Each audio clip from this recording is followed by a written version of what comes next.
أثناء كرة في العمق لهجوم الافريقي والتدخل من امين علالة امام فراس شوات. 17 هدف الموسم الفارط كاحسن هداف الرابطه المحترفه الاولى لكره القدم الخضراوي.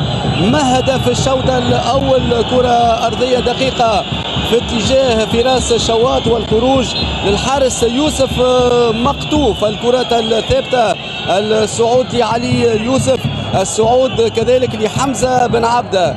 غيث الصغير، كرة في مناطق النادي الرياضي البنزرتي تبعد من الحارس يوسف مقطوف. يسترجع الكرة النادي الافريقي، المحاولة والهدف الاول.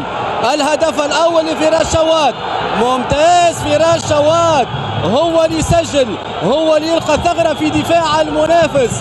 الهدف الأول، إحداث الفارق من فراس شوات لفريق باب جديد النادي الإفريقي. هدف مقابل 0، والفرحة مع بلال آيت مالك يلقى الوضعية السانحة للتسجيل. على ذاك تدبو